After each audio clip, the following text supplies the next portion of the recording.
दोस्तों, अगर आप और अच्छी नींद चाहते हैं तो हमारी प्यारी सी ऐप नींद को इंस्टॉल करें। इस ऐप पर आपको एक्सक्लूसिव स्लीप स्टोरीज़ मिलेंगी और आप बिना यूट्यूब प्रीमियम के भी इन स्टोरीज़ को बैकग्राउंड में सुन सकेंगे। इंस्टॉल करने के लिए आप हमारी वेबसाइट नींद.ऐप पर ज़रूर आइए और अच्छी कहानियाँ, स्लीप म्यूज़िक, कुछ टिप्स सुनने के लिए इस चैनल को सब्सक्राइब कीजिए।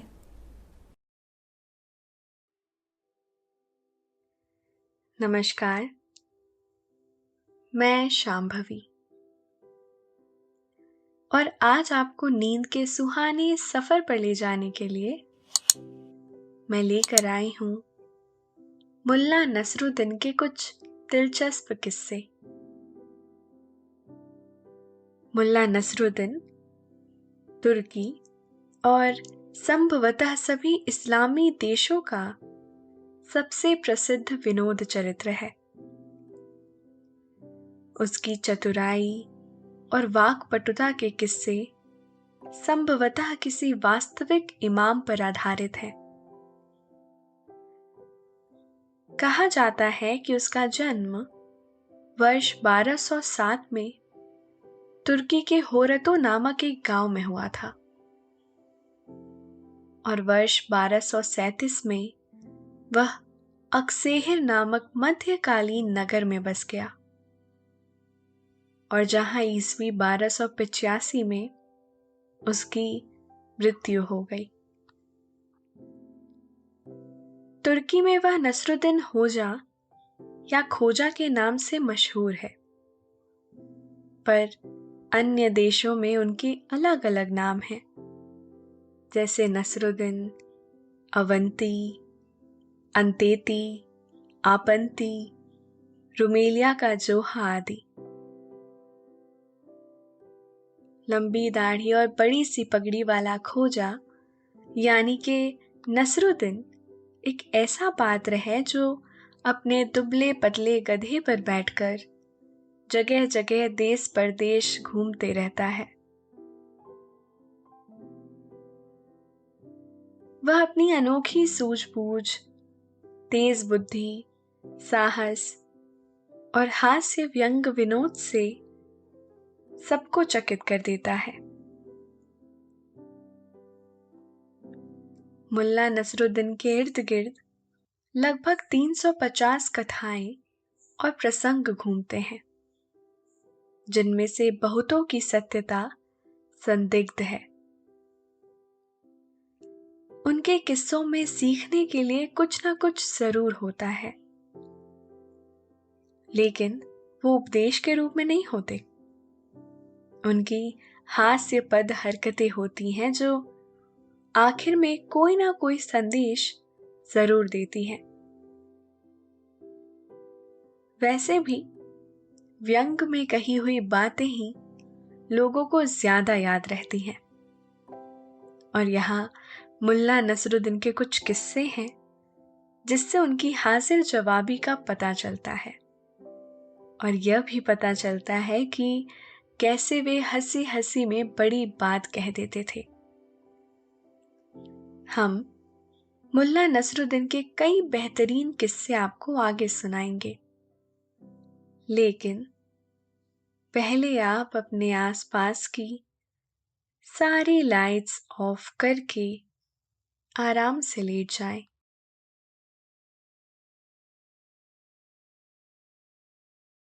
अपनी आंखें धीरे से बंद कर लीजिए। अब थोड़ा सा अपने शरीर को आराम दीजिए। थोड़ा और आराम दीजिए।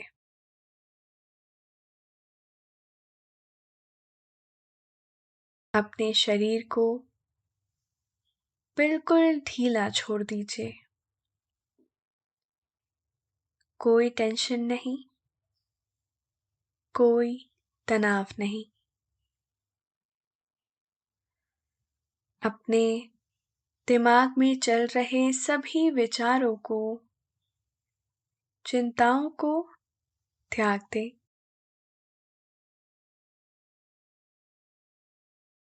एक शांति सी महसूस करें।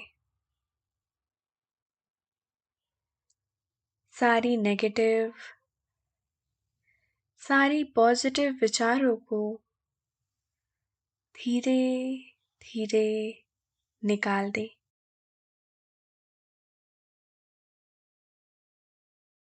हाथों को सीधा करें और अपनी कमर के साइड में रख लीजिए।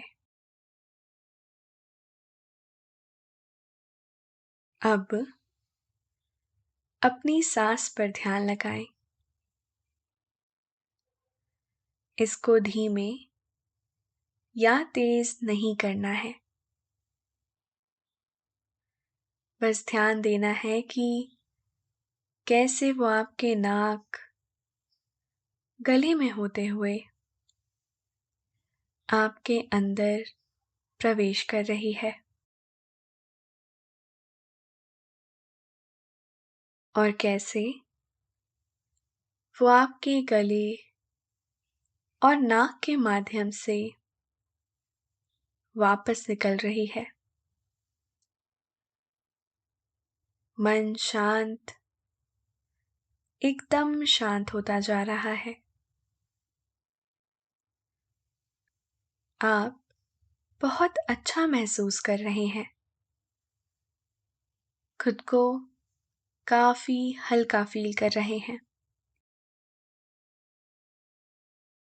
हर तरफ शांति है, सुकून है, खामोशी है। एक बार की बात है, मुल्ला नसरुद्दीन का एक दोस्त उनसे उनका गधा मांगने के लिए आया।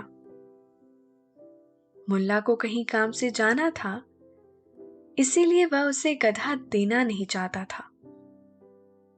उन्होंने बहाना बनाते हुए कहा, दरअसल दोस्त गधा घर पर नहीं है।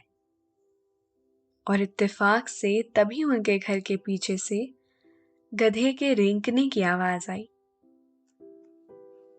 दोस्त ने शिकायती लहजे में कहा, मुल्ला, तुम तो कहते हो कि गधा घर पर नहीं है, लेकिन मैं सुन सकता हूं कि तुम्हारे घर के पीछे से गधे के बोलने की आवाज आ रही है। अब तो मुल्ला की झूठ पकड़ी गई थी, तो उसने नाराजगी जताते हुए जवाब दिया, अल्लाह तुम्हें अक्ल दे और तुम्हारे ईमान की कमजोरी को दुरुस्त करे। तुम एक जानवर की बात पर भरोसा करते हो और मुझ जैसे दाढ़ी वाले बूढ़े पर एतबार नहीं करते हो।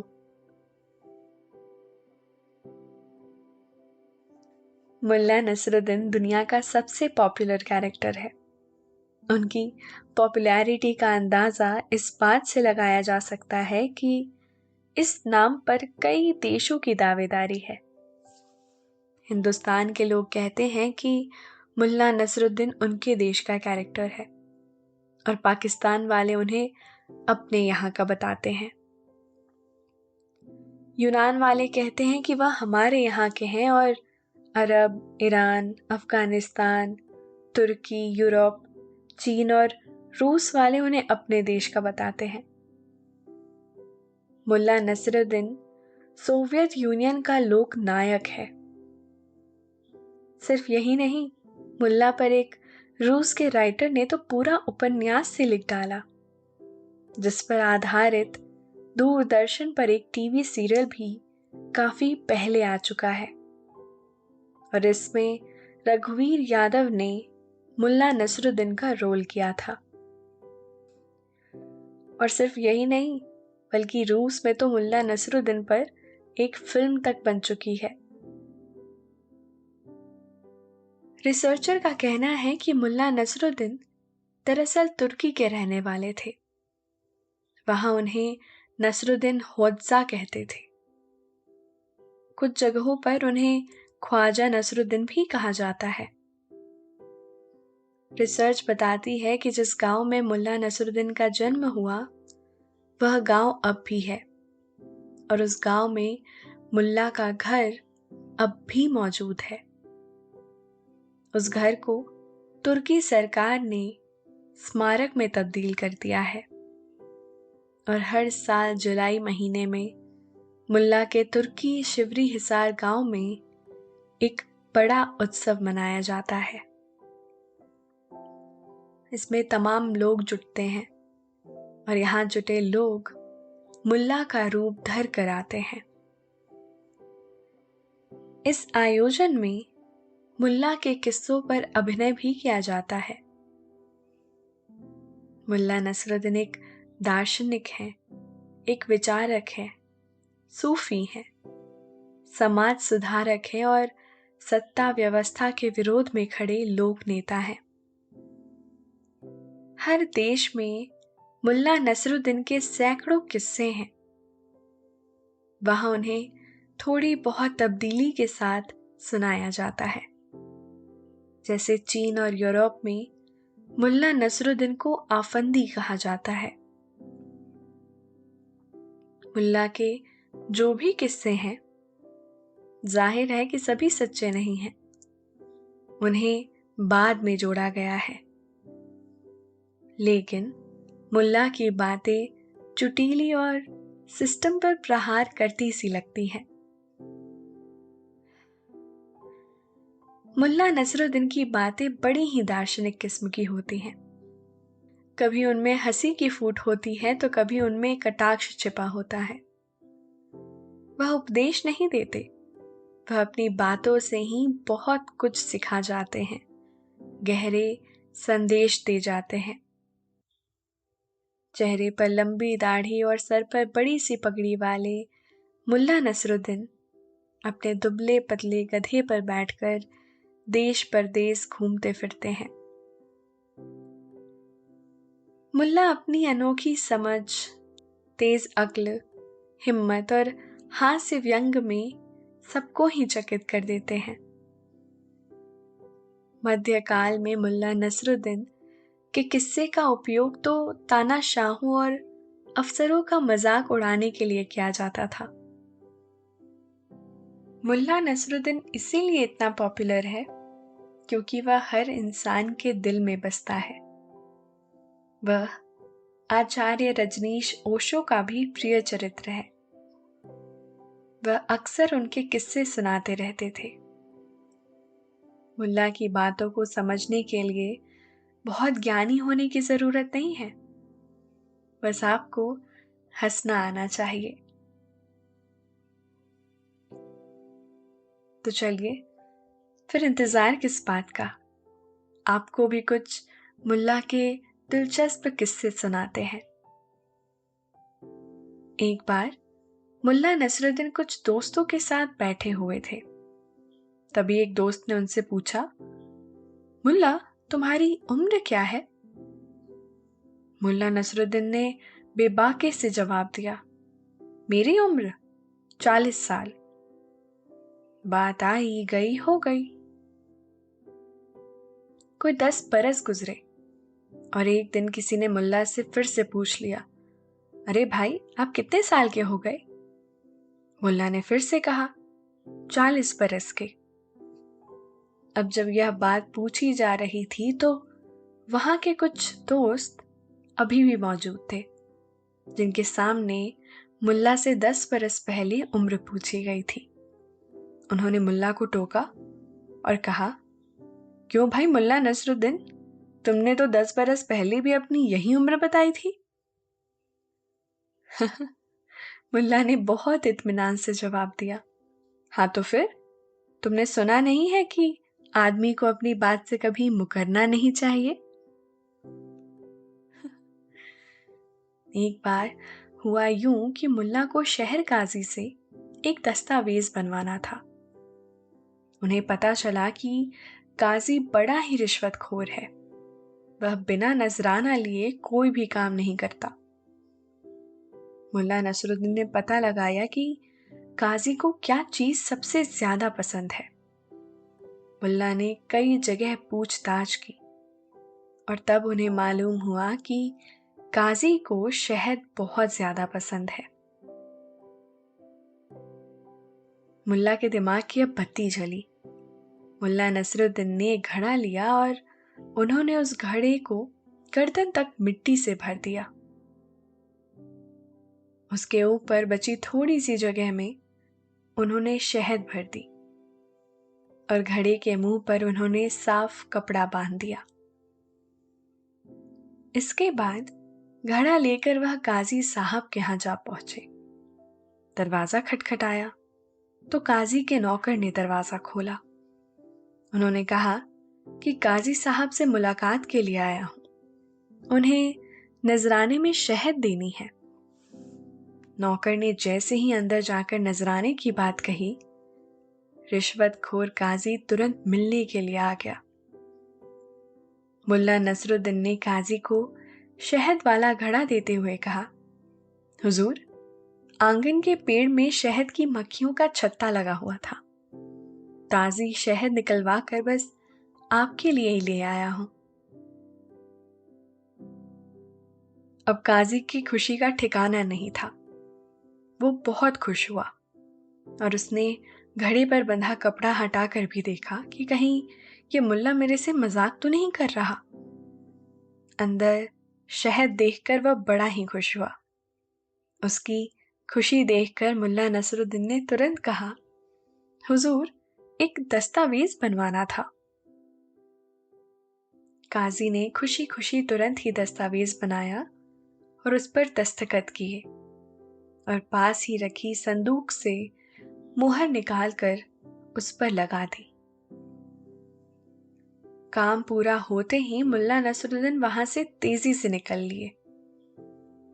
मुल्ला के जाने के बाद काजी साहब ने नौकर से चम्मच मंगाया और शहद चखने का इरादा किया। उन्होंने चम्मच में शहद भरकर जैसे ही मुंह में डाला, उनका मुंह शहद के साथ ही मिट्टी से भर गया। वह चौंक पड़े। घड़े में उन्होंने कई बार चम्मच डालकर हिलाया और उन्हें तुरंत ही सारी बात समझ में आ गई।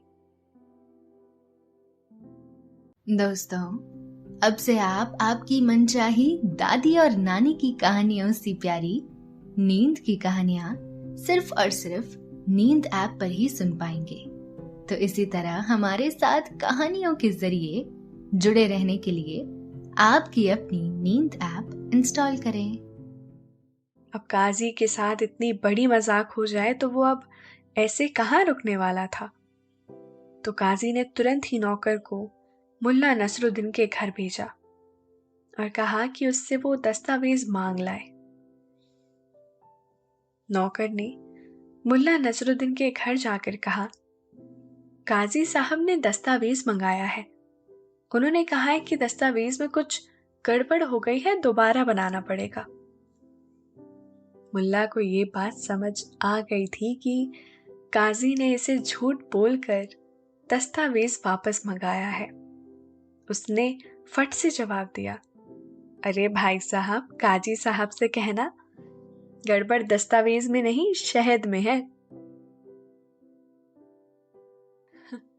ऐसा ही एक और किस्सा है कि मुल्ला नसरुद्दीन के गांव में एक महा आलसी आदमी रहता था। वह खुद कोई काम नहीं करता था और किसी ना किसी बहाने से दूसरों से अपने काम करा लिया करता था। यही वजह थी कि लोग उसको देखते ही कन्नी काट लेते थे। उस आदमी के बारे में मुल्ला नसरुद्दीन ने भी सुन रखा था और एक दिन मुल्ला ने उसे अपने घर दावत पर बुलाया। वह आदमी बड़ा ही खुश हुआ।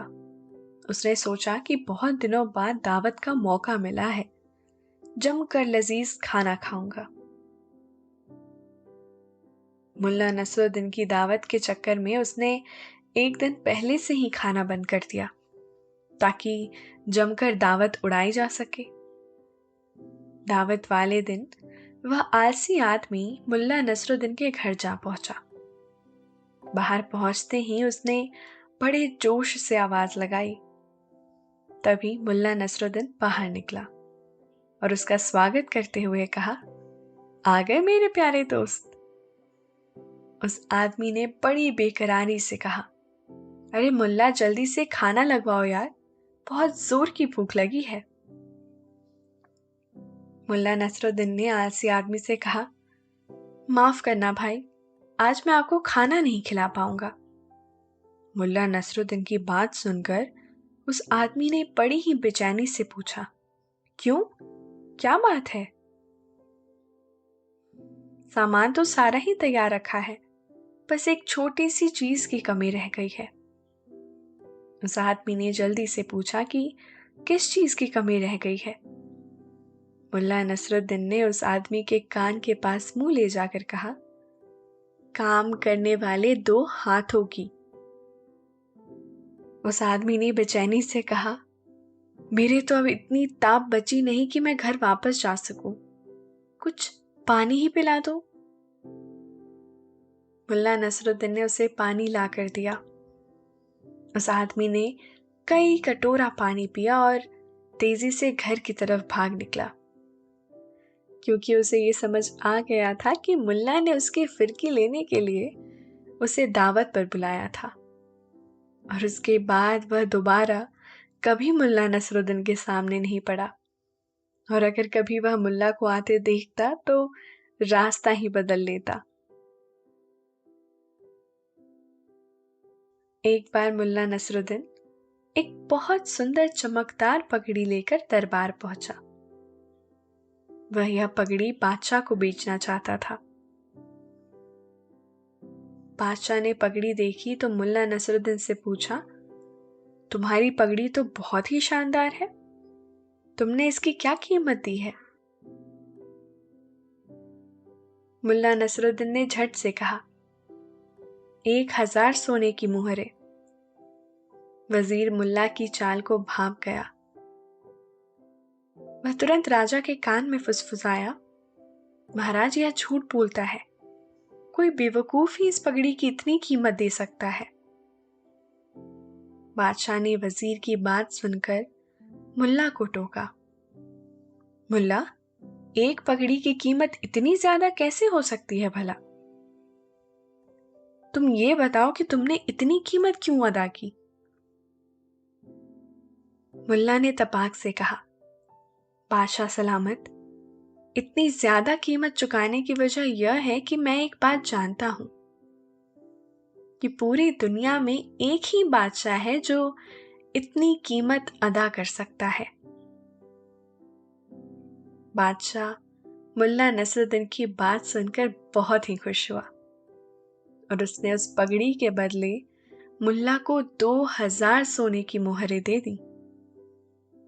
जाते हुए मुल्ला ने वजीर के कानों में फुसफुसाते हुए कहा, तुम्हें पगड़ियों की कीमत पता होगी, लेकिन मुझे बादशाहों की कमजोरी पता है। ऐसी ही एक दिलचस्प कहानी और भी है।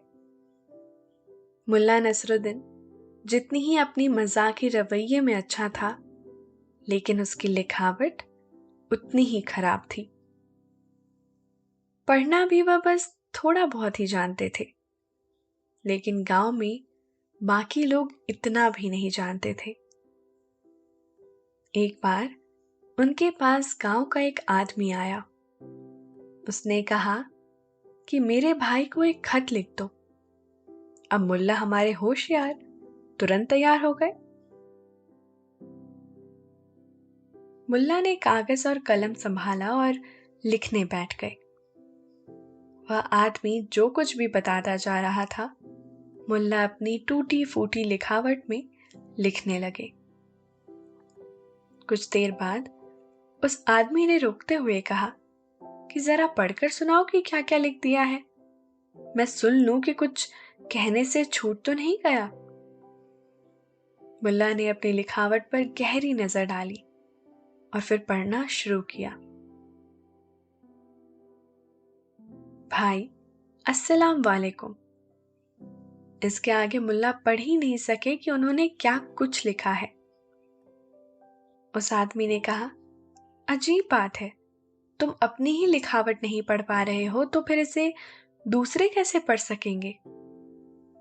मुल्ला नसरुद्दीन ने बेबाकी से कहा, सुनो मेरे भाई, मेरा काम है लिखना, वह मैंने बखूबी किया है। अब अगर इसे कोई पढ़ ही नहीं सके तो यह मेरी जिम्मेदारी थोड़ी है। मुल्ला नसरुद्दीन का एक और कारनामा।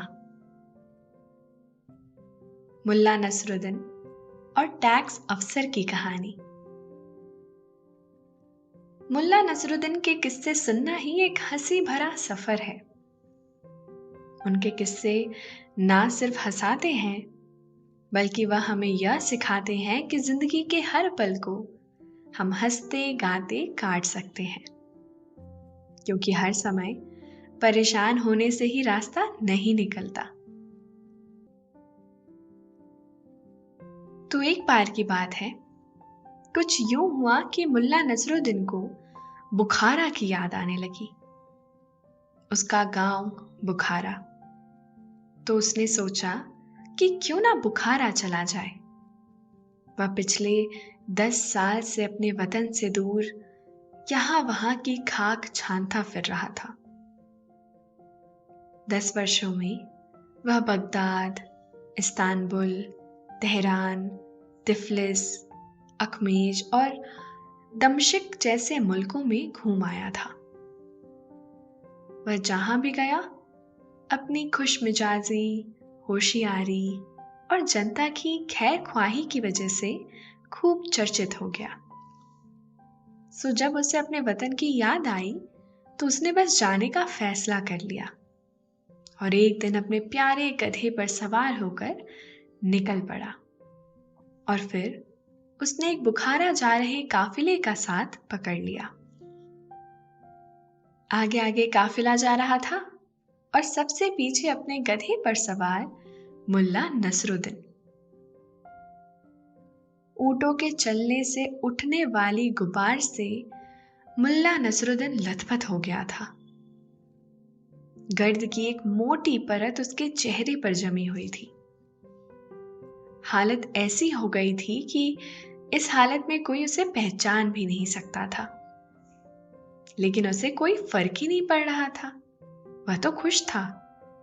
उसे मालूम था कि यह मिट्टी ही जीवन है, इससे कैसा द्वेष। सब कुछ यहीं से शुरू होता है और यहीं पर खत्म हो जाता है।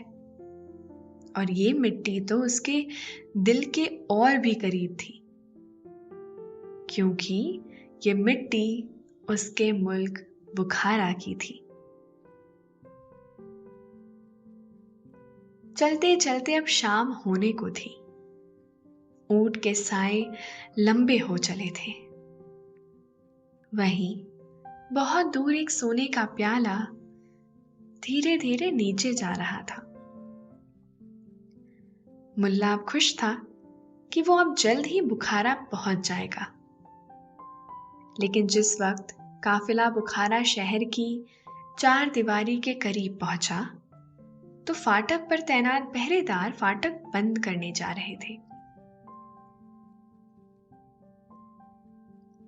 काफिले का सरदार ऊंट पर सवार सबसे आगे चल रहा था।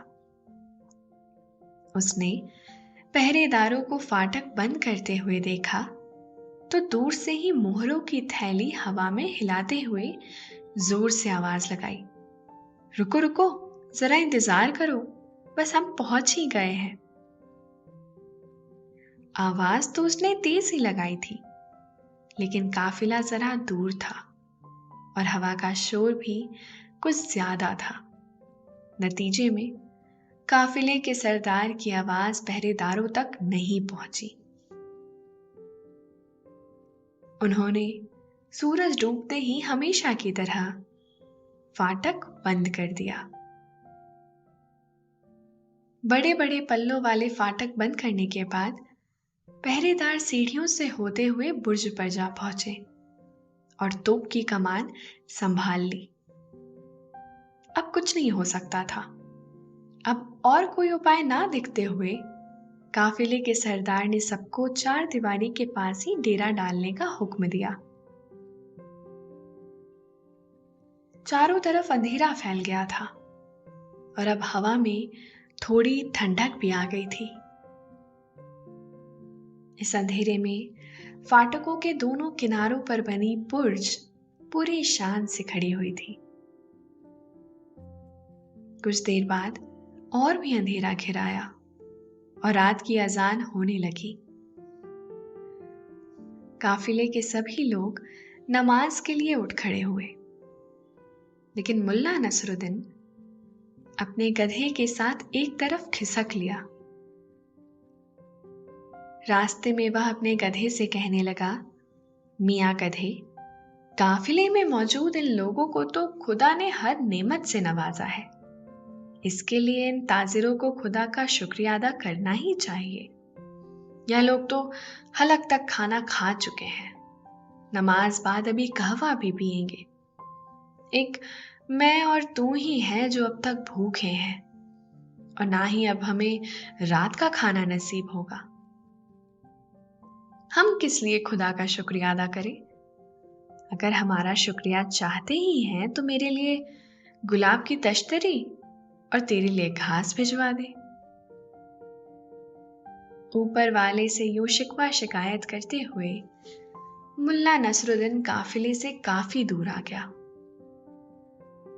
उसने अपने गधे को एक पत्थर से बांध दिया और खुद नंगी जमीन पर लेट गया। आसमान साफ था, ठंडी हवा चल रही थी। वह आराम से लेटा और तारों को देखने लगा।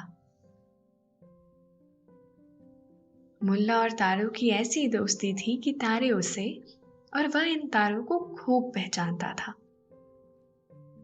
उसने जाने कितनी रातें इन्हीं तारों के साए में गुजारी थी। वह जिस भी मुल्क या शहर गया, सभी जगह उसे यही तारे मिले, चाहे वो बगदाद में हो या इस्तांबुल, तेहरान, तिफलिस में। उसे हर जगह यही जाने से कुछ पहचाने से तारे नजर आते थे, और अब इसका रिश्ता तारों के साथ अटूट हो चुका था। मुल्ला नसरुद्दीन बड़े ही आराम से लेटा था। वह सोच रहा था कि वह उन रईसों से ज्यादा खुशनसीब है, जिनके पास ना तो वक्त है और ना इन खुले आसमान के नीचे यूं लेटने वाला नसीब। यकीनन मुल्ला जैसी फुर्सत किससे ही नसीब होगी। काफिले वाले सारे लोग नमाज अदा करने के बाद रात के खाने की तैयारी में जुट गए। उन्होंने लकड़ियां लेकर उनमें आग जलाई और बड़े कड़ाहों में खाना पकाने लगे। कड़ाहों में भुनती हुई मसाले की खुशबू अब हवा में बिखर गई थी, और अब खाने की सुगंध मुल्ला तक ना जाए, इसीलिए वो अपने गधे को लेकर दूर चला आया था और जमीन पर तारों को देख लेट गया था। तभी वह बुखारा के बारे में सोचने लगा। उसे ख्याल आया कि कल उसे शहर में दाखिल होने के लिए टैक्स देना होगा। उसे पूरा यकीन था कि 10 साल में बादशाह की यह लूट बंद नहीं हुई होगी, और उसके मन में ये बात हमेशा से थी। यही वजह थी कि शहर में घुसने के लिए दिया जाने वाला टैक्स उसने बचा कर रखा था। ये सब सोचते सोचते वह फिर से अपने प्यारे वतन की यादों में खो गया। उसे अपने मुल्क से बहुत प्यार था। शहर की ऊंची ऊंची मीनारें, कहवा खाने, हरे भरे खेत, खूबसूरत गांव और वहां के भोले भाले लोग। वो बस उनके ही बारे में सोच रहा था और मन ही मन अपने लोगों से मिलने के लिए उत्सुक हो रहा था। उसे काफिले के लोगों से मालूम हो गया था कि पुराना आमिर अब नहीं रहा। अब उसकी जगह जो नया आमिर आया है वह गजब का कईया और संगदिल इंसान है। उसने लोगों को लूटने के लिए तरह तरह के टैक्स इजाद कर रखे थे। इन बेवजह टैक्सों से जनता परेशान थी। कारोबार घाटे में था। खेती भी नुकसान का सौदा थी। यही सब कुछ सोचते सोचते मुल्ला की आंखें लग गई। तभी सुबह की अजान के वक्त उसकी नींद टूटी। काफिले के लोगों ने नमाज पढ़ी और उसके बाद ऊंट वालों ने ऊँटों पर सामान लादना शुरू कर दिया। ऊँटों के गले में बंधी घंटी से पूरा माहौल खुशगवार हो रहा था। मुल्ला नसरुद्दीन भी उठ बैठा और तभी उससे अपने टैक्स के मोहरों की याद आई और उसने अपनी अंटी में बंधी मोहरों से भरी थैली को टटोला। उसे सलामत पाकर उसने राहत की सांस ली। पास जाकर घोड़े की पीठ सहलाते हुए कहा, अपने वतन में दाखिल होने की मुबारक घड़ी आ गई है, तुम भी तैयार हो लो मियाँ।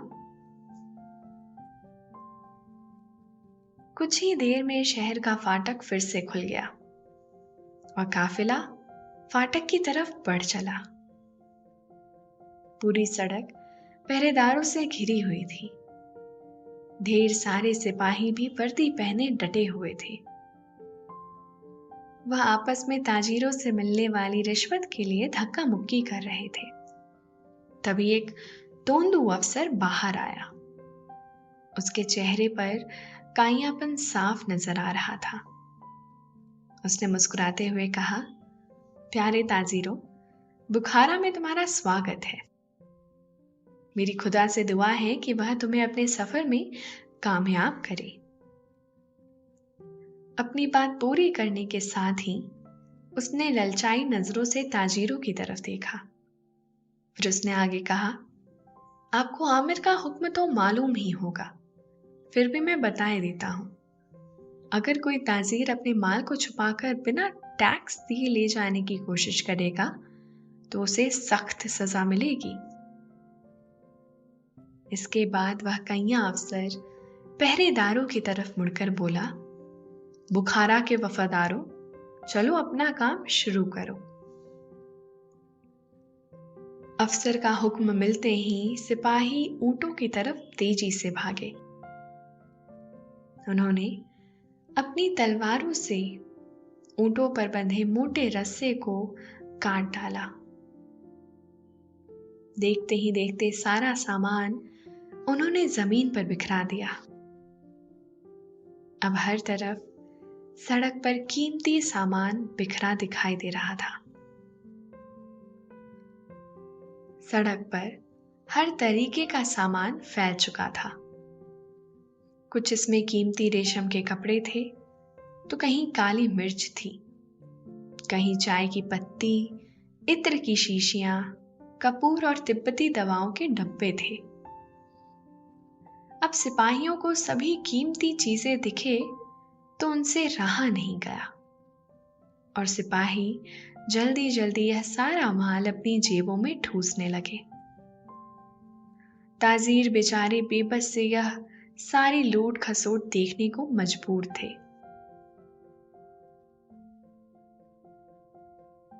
यह लूट महज कुछ देर की ही थी। इसके बाद सिपाही अपने अफसर के पीछे जाकर खड़े हो गए। लूट का माल ठूसने से उनकी जेबें फटी पड़ रही थी। इसके बाद ताजिरों से टैक्स वसूली का काम शुरू हो गया। चूंकि मुल्ला नसरुद्दीन के पास कोई सामान नहीं था, इसीलिए उसे सिर्फ शहर में दाखिल होने का टैक्स ही अदा करना था। कुछ देर में ही मुल्ला नसरुद्दीन की बारी आ गई। काइया अफसर ने पूछा, तुम कहां से आए हो और बुखारा में आने की वजह भी बयान करो। मुल्ला नसरुद्दीन ने बताना शुरू किया, हुजूर, मैं ईरान से आया हूं। बुखारा में मेरे कुछ रिश्तेदार रहते हैं, उन्हीं से मिलने आया हूं। काइया अफसर ने कहा, तुम्हें रिश्तेदारों से मिलने का टैक्स अदा करना होगा। मुल्ला नसरुद्दीन ने उसकी बात सुनकर कहा, लेकिन हुजूर, मैं अपने रिश्तेदारों से मिलूंगा नहीं। मैं तो एक काम से आया हूं, काम पूरा होते ही चला जाऊंगा। मुल्ला की बात पूरी होते ही अफसर चीखा, अच्छा, तो तुम अपने रिश्तेदारों से भी मिलोगे और काम भी निपटाओगे। तुम्हें दोनों टैक्स अदा करना होगा, रिश्तेदारों से मिलने का भी और काम का भी। इसके अलावा अल्लाह के नाम में भी कुछ रकम अदा करें। जिसने रास्ते में तुम्हें डकैतों से बचाया है। मुल्ला ने सोचा, डकैतों से तो मैं खुद निपट लेता। मैं तो चाहता हूं कि अल्लाह मुझे इन हराम खोरों से बचाए। अलबत्ता उसने यह बात कही नहीं, क्योंकि उसे मालूम था कि वह जितना बोलेगा टैक्स उतना ही बढ़ता जाएगा। मुल्ला ने इसके बाद कुछ नहीं कहा। उसने आंटी से थैली निकाली और रिश्तेदारों से मिलने का, काम का और अल्लाह की राह का टैक्स अदा कर दिया। जब मुल्ला टैक्स अदा कर रहा था तो पास खड़े सिपाही चुप छुप कर उसके बटुए में झांकने की कोशिश कर रहे थे कि देखें कि और कितना माल बचा है। टैक्स अदा करने के बाद मुल्ला के बटुए में कुछ टके बचे हुए थे। काइया अफसर की नजर में वह टके आ चुके थे। वह तेजी से सोचने लगा कि बाकी बचा माल कैसे हथियाया जाए। टैक्स अदा करने के बाद मुल्ला जैसे ही आगे बढ़ा कि पीछे से काइया अफसर की तेज आवाज आई, ठहरो। मुल्ला ने पीछे पलट कर देखा। काइया अफसर ने कहा, इस गधे का टैक्स कौन अदा करेगा? तुम अपने रिश्तेदारों से मिलोगे तो तुम्हारा यह गधा भी तो अपने रिश्तेदारों से मुलाकात करेगा। इसका टैक्स भी भरो।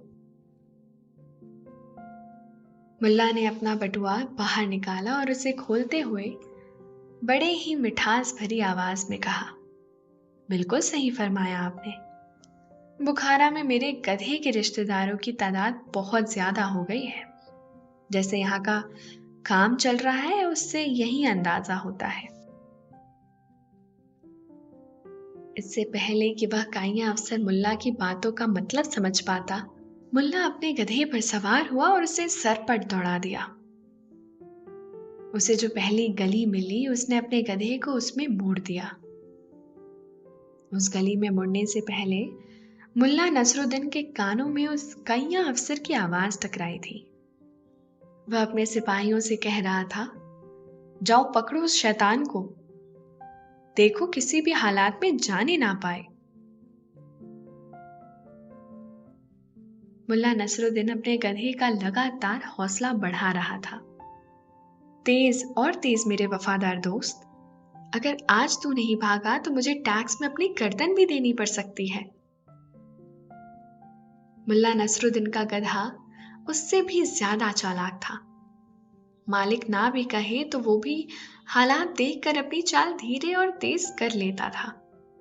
उसके लंबे और सतर्क कानों ने फाटक से आ रही आवाजें सुन ली थी। उस आवाज ने जैसे मुल्ला नसरुद्दीन के गधे के पैरों में गुब्बारे भर दिए हों। वह बिना कुछ देखे तेजी से भागने लगा। गधे की रफ्तार इस कदर तेज थी कि मुल्ला नसरुद्दीन उसकी गर्दन से लिपट गया था।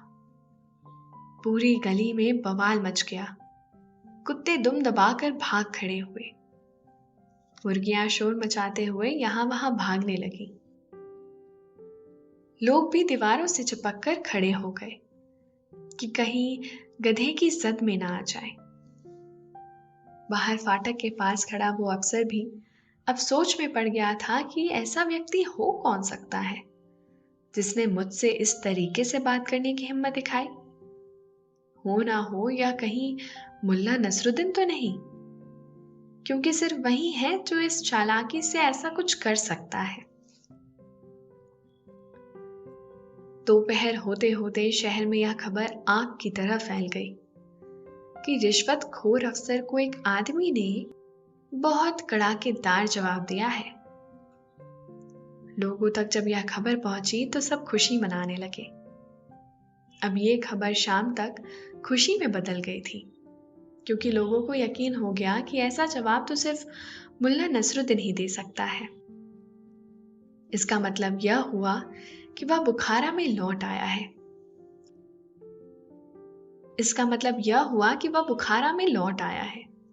और अब वो सभी गांव वालों को टैक्स अफसर और फालतू के टैक्सेस से बचा लेगा। मुल्ला नसरुद्दीन को जब कोई दावत पर बुलाता तो वह बहुत खुश होता। वह दावतों का बड़ा ही शौकीन था। जब भी इसे दावत का निमंत्रण मिलता, मुल्ला दावत में हमेशा वक्त से पहुंचता और बड़ी ही खुश दिली से खाना खाता। एक बार उसे पास के शहर से दावतनामा मिला। उस दावत में वह विशेष मेहमान के तौर पर बुलाया गया था। दावत पाकर वह हमेशा की तरह बहुत खुश हुआ। अगले दिन ही दावत थी। सुबह मुल्ला तैयार हुआ और वक्त से उस दूसरे शहर जाने के लिए निकल पड़ा। जब वो दावत वाली जगह पर पहुंचा तो उसके कपड़े धूल मिट्टी से गंदे हो गए थे। वह अपने गधे से उतरा और गधे को एक तरफ छोड़कर अपने कपड़ों को अच्छी तरह से झाड़ पोंछ करने लगा। जब वो दावत के लिए उस जगह पर पहुंचे तो बाहर खड़े दरबान ने उसे अंदर जाने से रोक लिया। मुल्ला ने दरबान को समझाते हुए कहा कि भाई, मुझे अंदर जाने दो। मैं इस दावत का खास मेहमान हूं। मेरा अंदर इंतजार हो रहा होगा। दरबान ने हंसते हुए कहा कि तुम खास मेहमान हो, यह तुम्हारे कपड़ों से नजर आ रहा है। मुल्ला ने उसकी बात को नजरअंदाज करते हुए कहा कि तुमने मुझे पहचाना नहीं शायद। मैं मुल्ला नसरुद्दीन हूं। दरबान ने हंसते हुए कहा कि अगर तुम मुल्ला नसरुद्दीन हो तो मैं यहां का खलीफा हूं। मुल्ला को दरबान की बात बुरी तो बहुत लगी, लेकिन वह माजरा समझ गए। तभी उन्हें कुछ याद आया और वो उसी शहर में रहने वाले अपने एक दोस्त के घर जा पहुंचे। दोस्त उन्हें यूं अचानक देखकर बहुत ही खुश हुआ। कुछ देर की बातचीत के बाद मुल्ला ने उसे याद दिलाते हुए कहा कि तुमने कुछ दिन पहले मेरे लिए एक शेरवानी सिलवाई थी, वह मैं अब तक ले ना जा सका। क्या तुम मुझे वो लाकर दे सकते हो? दोस्त ने कहा, शेरवानी तो कब से तुम्हारा इंतजार कर रही है। इसके बाद वह पीछे के कमरे में गया और मुल्ला को वह शेरवानी लाकर दे दी। मुल्ला शेरवानी पाकर बहुत खुश हुआ। उसने दोस्त के यहाँ मुंह हाथ साफ किए, बालों को दुरुस्त किया और इसके बाद शेरवानी पहनकर दावत वाली जगह पर जाने के लिए निकल पड़ा। किस्सा कुछ यूं है कि एक बार पास के एक शहर से मुल्ला नसरुद्दीन को दावत मिली। मुल्ला अपने गधे पर सवार होकर जब वह दावत में पहुंचा तो उसके कपड़े धूल से खराब हो गए थे। दरवाजे पर मौजूद दरबान ने मुल्ला को इन कपड़ों में देखा तो अंदर जाने से रोक दिया। बेचारा मुल्ला नसरुद्दीन बड़ा परेशान हुआ। तभी उसे कुछ याद आया और वो अपने दोस्त के घर जा पहुंचा। वहां उसने दोस्त से शेरवानी ली और उसे पहनकर फिर दावत वाली जगह के लिए चल पड़ा। जब मुल्ला नसरुद्दीन वहां उस जगह पर पहुंचा तो दरबान ने उसे बड़े ही अदब के साथ सलाम किया और इज्जत के साथ अंदर तक छोड़ने के लिए भी ले गया। मुल्ला नसरुद्दीन उसके इस बदले हुए सलूक पर कुछ बोला तो नहीं, लेकिन अंदर ही अंदर खींच कर रह गया। मुल्ला को दावत देने वाला मेजबान लपक कर उसके पास पहुंचा और बड़ी इज्जत के साथ ले जाकर बाकी मेहमानों से उसकी मुलाकात कराई। सभी लोग मुल्ला नसरुद्दीन से मिलकर बड़े ही खुश हुए। हर तरफ लजीज खानों की महक फैली हुई थी। मुल्ला को बड़े जोरों की भूख लगी हुई थी। खैर, उसे ज्यादा देर तक इंतजार नहीं करना पड़ा। मेजबान ने उसे ले जाकर एक कुर्सी पर बिठाया। मुल्ला के बैठने के बाद बाकी मेहमान भी खाने की मेज के इर्द गिर्द बैठ गए। बैरे लाकर खाना मेज पर सजाने लगे और सभी की निगाहें मुल्ला पर ही लगी हुई थी। लोग सबसे पहले उनके खाने का इंतजार कर रहे थे, तो मुल्ला ने एक डोंगे से अपनी तश्तरी में शोरबा निकाला और उसके बाद उस तश्तरी को अपनी शेरवानी पर पलट दिया। मुल्ला की ये हरकत देखकर सब हैरान रह गए। मेजबान ने भी मुल्ला की यह हरकत देख ली थी। वह भागा हुआ उनके पास पहुंचा और बड़े ही अदब से पूछा, हुजूर की तबीयत नासाज है क्या?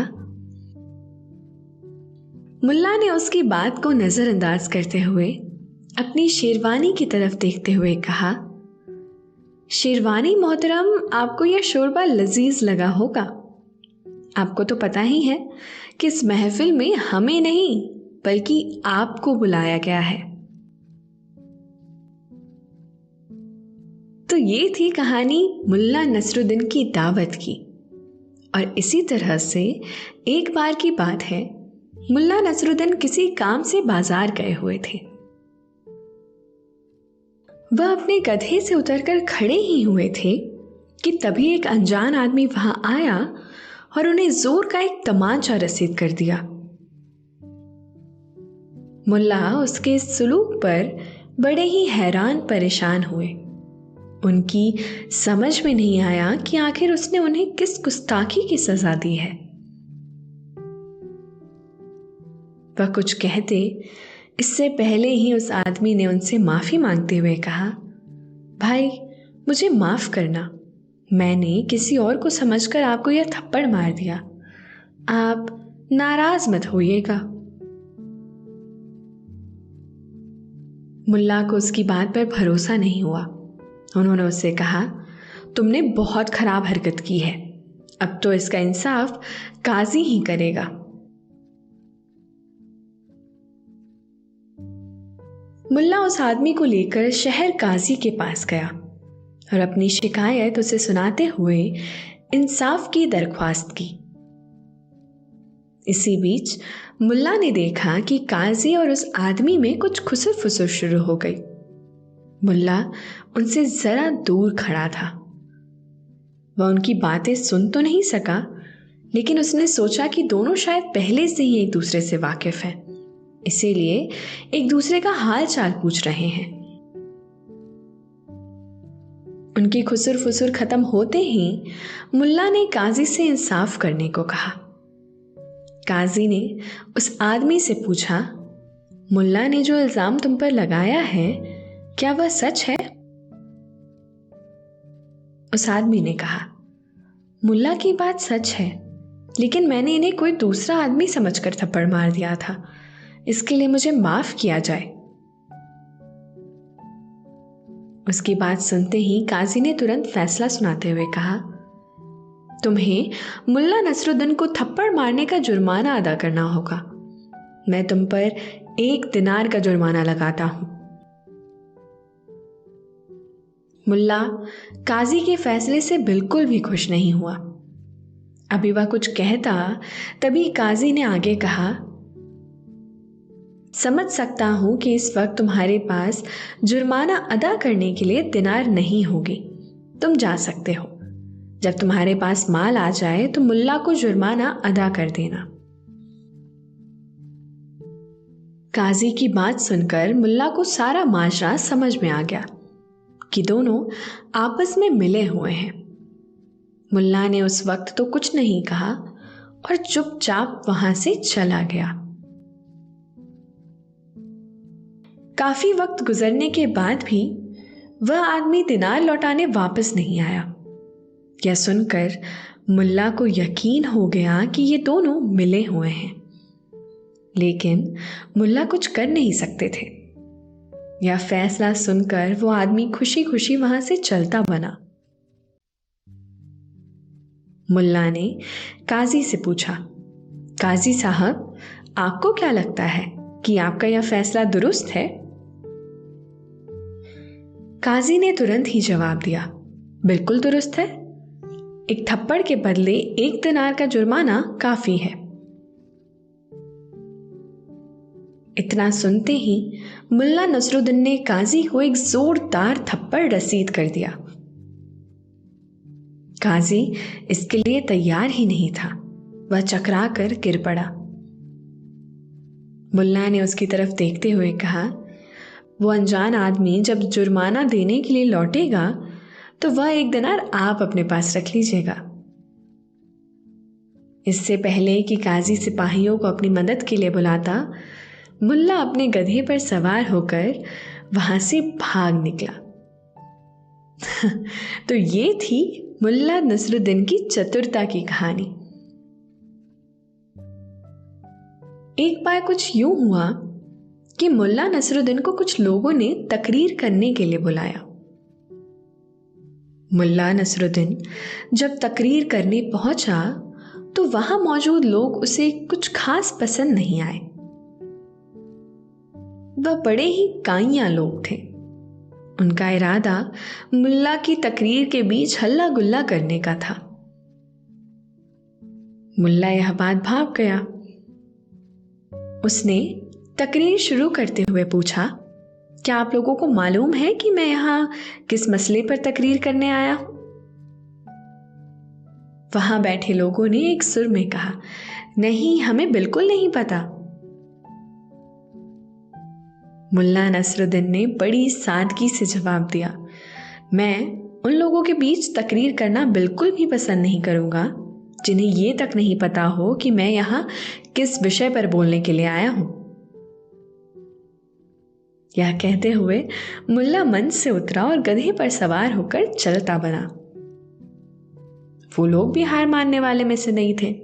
उन्होंने कुछ दिन बाद फिर से मुल्ला को तकरीर करने के लिए बुलाया। वो शेर थे तो मुल्ला सवा शेर था। मुल्ला नसरुद्दीन फिर जा पहुंचा तकरीर करने के लिए। मुल्ला मंच पर खड़ा हुआ और बोलना शुरू किया, आप लोगों ने मुझे बुलाया, इसके लिए मैं आपका शुक्रगुजार हूं। कुछ ठहर कर उसने आगे बोलना शुरू किया, क्या आप लोगों को अंदाजा है कि मैं यहां किस मुद्दे पर तकरीर करने वाला हूं? इस बार सभी ने एक सुर में जवाब दिया, हाँ हाँ, हम जानते हैं कि आप किस मामले में अपनी तकरीर करने वाले हो। मुल्ला ने मासूमियत से जवाब दिया, अगर आप लोग इतने ही माहिर और जानकार हैं तो मैं तकरीर करके अपना और आपका वक्त बिल्कुल भी खराब नहीं करूंगा। मुल्ला वहां से ये कहकर बड़े ही आराम से वापस लौट आया।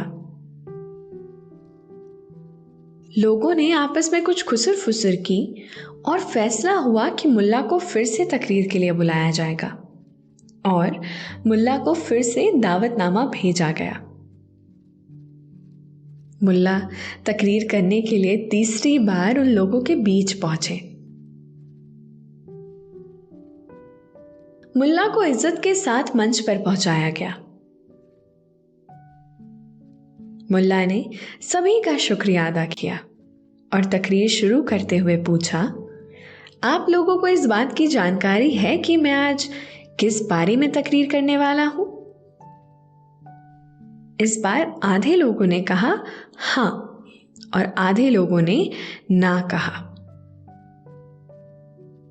मुल्ला ने उनकी तरफ देखते हुए बड़े ही अदा से कहा, ऐसी बात है तो जो लोग जानते हैं वह बाकी लोगों को बता दे कि मैं यहां क्या बात रखने वाला था।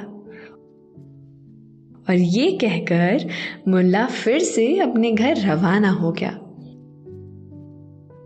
मुल्ला को परेशान करने की उन सभी की ये योजना धरी की धरी रह गई। उन्होंने फिर कभी मुल्ला नसरुद्दीन को तकरीर करने के लिए नहीं बुलाया।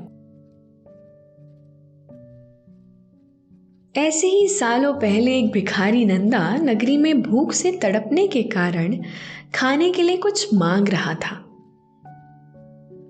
तभी उसे एक व्यक्ति कुछ रोटियां दे देता है। अब भिखारी रोटी के लिए सब्जी की तलाश में पास के ही एक पंडाल में पहुंचता है। वहां भिखारी रोटी के लिए पंडाल के मालिक से थोड़ी सी सब्जी मांगता है। भिखारी को देखते ही गुस्से में पंडाल का मालिक उसे भगा देता है। दुखी भिखारी किसी तरह मालिक की नजरों से बचते हुए पंडाल की रसोई में पहुंच जाता है। वहां उसे कई तरह की लजीज सब्जियां दिखती हैं। गर्म गर्म सब्जियों से भाप निकल रही थी।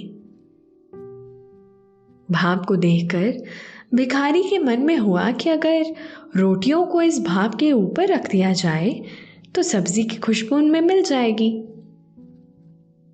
और फिर रोटी में भी सब्जी का स्वाद आने लगेगा और सब्जी की जरूरत ही नहीं पड़ेगी। यह सब सोचते हुए भिखारी रोटी पर सब्जी डालने की जगह उन्हें सब्जी से निकलने वाले भाप के ऊपर रख देता है। तभी वहां अचानक पंडाल का मालिक आ जाता है। दोस्तों, अब से आप bed time stories, guided meditations, relaxing music, इन सब का आनंद नींद ऐप पर ही उठा सकते हैं। और भिखारी को सब्जी चोरी करने के लिए पकड़ लेता है। भिखारी उससे कहता है कि मैंने सब्जी नहीं चुराई है, मैं सिर्फ सब्जी की खुशबू ले रहा था। मालिक भिखारी को धमकाते हुए कहता है कि अगर तुमने सिर्फ खुशबू ली है तो तुम्हें उस खुशबू की भी कीमत चुकानी होगी। डरी हुई आवाज में भिखारी उससे कहता है, मालिक, मेरे पास कुछ भी नहीं है जिससे कि मैं खुशबू की कीमत चुका सकूं। तब पंडाल मालिक उसे पकड़कर मुल्ला नसरुद्दीन के दरबार में ले जाता है। मुल्ला नसरुद्दीन पंडाल मालिक और भिखारी की बातों को गौर से सुनते हैं। दोनों की बातें सुनने के बाद मुल्ला कुछ देर सोचकर पंडाल मालिक से कहते हैं कि तुम्हें अपनी सब्जी की खुशबू के बदले पैसे चाहिए, है ना? पंडाल मालिक कहता है, जी हां। फिर मुल्ला पंडाल मालिक से कहते हैं, ठीक है, तुम्हारी सब्जी की खुशबू की कीमत मैं स्वयं दूंगा। यह सुनते ही पंडाल मालिक खुश हो जाता है। फिर मुल्ला नसरुद्दीन उसे बताते हैं, देखो, मैं तुम्हारी सब्जी की खुशबू की कीमत सिक्कों की खनक से अदा करूंगा। इतना कहते ही मुल्ला अपनी जेब से कुछ सिक्के निकालते हैं और दोनों हाथों में लेकर उन्हें खनखनाने लगते हैं। फिर उन सिक्कों को दोबारा जेब में डाल लेते हैं। यह सब देखकर पंडाल मालिक हैरान हो जाता है। वह मुल्ला नसरुद्दीन से कहता है कि यह उन्होंने कैसी कीमत अदा की है। जवाब में मुल्ला कहते हैं, तुम्हारी सब्जी की खुशबू इस भिखारी ने ली थी, इसी वजह से मैंने तुम्हें सिक्कों की खनक सुनाई है। अगर इस भिखारी ने सब्जी ली होती तो तुम्हें कुछ सिक्के जरूर मिलते। मुल्ला का जवाब सुनकर पंडाल मालिक आंखें चुराते हुए वहां से चला गया और भिखारी भी खुशी खुशी अपने रास्ते निकल जाता है। अभी आपने मुल्ला नसरुद्दीन की कुछ मजेदार कहानियां सुनी। मुल्ला की यह कहानियां दुनिया के तमाम देशों में बहुत मशहूर हैं। कई देशों का ऐसा दावा है कि मुल्ला नसरुद्दीन उनके देश का था। रूस में तो उन पर टीवी सीरियल और फिल्म भी बन चुकी है। अब आपके सोने का समय हो गया है और निंदिया रानी चुपके से आपके सिरहाने आकर बैठ गई हैं। वह हौले हौले आपकी पलकों को सहला रही हैं।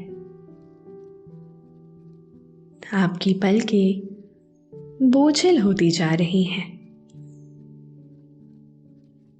नींद आपकी आंखों में मध्यम मध्यम भरती जा रही है।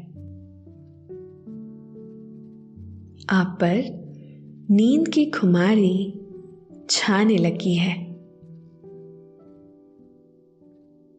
आपने अपनी आंखों को धीरे धीरे बंद कर लिया है। अब आप आहिस्ता आहिस्ता नींद की आगोश में समाते जा रहे हैं। समाते चले जा रहे हैं। शुभ रात्रि।